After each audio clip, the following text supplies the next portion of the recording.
आज आपण या सिरीज मधील पुढचं द्रव्य बघणार आहोत. तर ती म्हणजे शतावरी. आपल्याला सुद्धा बऱ्याच जणांना शतावरी हे औषध माहीत असतं. तर शतावरी एक म्हणजे ह्याला बरेचसे काटे असतात हे असतात आणि सगळ्यात ह्याच्यात मेन काय वापरलं जातं तर मेनली हे शतावरीचं मूळ म्हणजे विशेषतः हे शतावरी जे आहे तर ह्याला जवळजवळ 100 ह्याला अशी कंद लागतात अशा स्वरूपामध्ये आणि हे त्या जमिनीत असतात आणि हे त्याचं उपयुक्त अंग आहे. म्हणजे हे जास्त वापरलं जातं. ह्याचंच चूर्ण करून वापरलं जातं, ह्याचा रस वापरला जातो.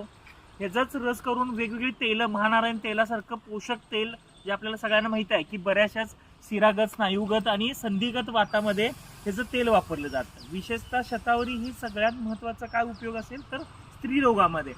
तर स्त्रियांच्या मध्ये शतावरी ही बल देणारी आहे. विशेषतः सर्व स्त्री रोग जे आहेत, मासिक पाळी संबंधी ज्या तक्रारी आहेत त्या आहेत त्याच्यामध्ये शतावरी खूप प्रमाणात वापरली जाते. शतावरी, अमृतसत्व, शंखभस्म यासारखं औषध जे स्त्रियांचं आपल्या जे मासिक पाळी आहे त्याचं नियमन खूप छान पद्धतीनं केलं जातं. गर्भाशयाला पोषण करणारी आहे, वंध्यत्व दूर करणारी आहे हे आहे. त्यामुळं शतावरीचा उपयोग आम्ही वेगवेगळ्या अति रक्तस्राव होणं किंवा कमी रक्तस्राव होणं, अंगावरून पांढरं जाणं हे, तर ह्याच्यामध्ये विशेषतः शतावरी चूर्ण आपण काही कॉम्बिनेशन्समध्ये किंवा इतर काही चूर्णाच्या कॉम्बिनेशन्समध्ये आपण वापरतो.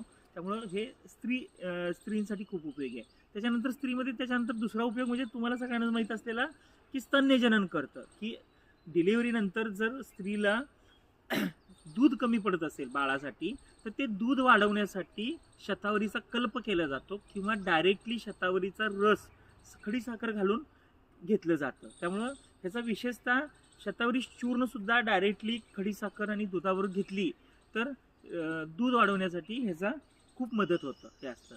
तसंच शतावरी ही आपल्या शरीरातील बल वाढवण्यासाठी म्हणजे बल्य आहे, वात कमी करतं, पित्त कमी करतं आणि धातूंचं बल वाढवतं. त्यामुळे वात कमी करण्यासाठी उपयोगी असल्यामुळे बऱ्याचशाच शिरागत वात, संधिगत वात ह्याच्यामध्ये जसं मी आता मागाशी सांगितलं की महानारायण तेल, तर तशा ह्याच्या स्वरूपामध्ये तुम्ही डायरेक्टली आपण त्याची ताकद वाढवण्यासाठी आणि वात कमी करतात. त्यामुळे त्या धातूंची ताकद वाढते हे होते. त्यामुळे दुखणी ह्याच्यामध्ये कमी यायला लागतात हे असतात. तर म्हणून तर ते शतावरीचा एक सगळ्यात महत्त्वाचा उपयोग आहे. त्याच्यानंतर पुरुष वंध्यत्वामध्ये सुद्धा किंवा पुरुषामध्ये सुद्धा शुक्र निर्मिती जास्त चांगल्या पद्धतीनं करतं.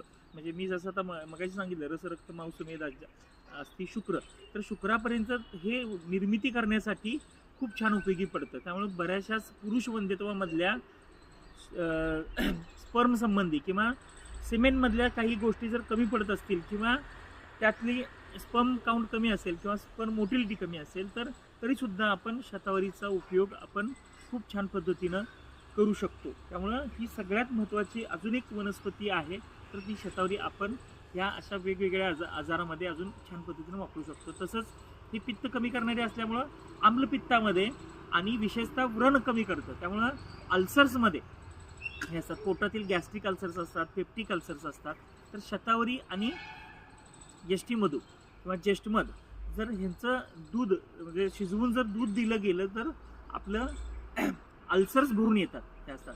म्हणजे पोटातले अल्सर्स किंवा अल्सर्टी कोलायटिसमध्ये सुद्धा शतावरीचं तूप करायचं आणि तूप आपण टॉयलेटद्वारे दिलं तर तिथले सुद्धा अल्सर्स वाळून येतात. त्यामुळे अल्सर्टी कोलायटिसमध्ये सुद्धा शतावरीचा उपयोग होतो. त्याच्यानंतर मूत्रमार्गामधून जर रक्त जात असेल हे असेल तर शतावरीचं चूर्ण गोक्षूर किंवा गोक्षूर चूर्णाबरोबर दिलं तर इन्स्टंटली तुम्हाला मूत्रमार्गातून जाणारं रक्त हे थांबवलं जातं हे असतं.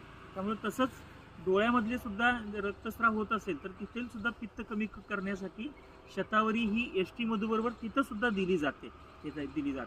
दुर्व्याबरोबर जर तुम्ही शतावरी दिली तर नाकातील रक्तस्राव सुद्धा कमी येतं. अशी ही बहुगुणी असलेली आणि शतमूळ असलेली ती इतकी उपयोगी वनस्पती तुम्ही वेगवेगळ्या आजारामध्ये अगदी शतावरीचं चूर्ण असेल, रस असेल किंवा त्याचं तेल असेल तर तुम्ही हे बनवून किंवा त्याचं तूप सुद्धा खूप उपयोगी आहे. शतावरीचं घृत हे सगळ्या स्त्रीरोगामध्ये खूप प्रमाणात वापरलं जातं आणि त्याची ताकद वाढवण्यासाठी खूप छान पद्धतीने उपयोग होतो. अशी ही बहुगिनी शतावरी तुम्ही नक्कीच वापर करू शकता. नमस्कार.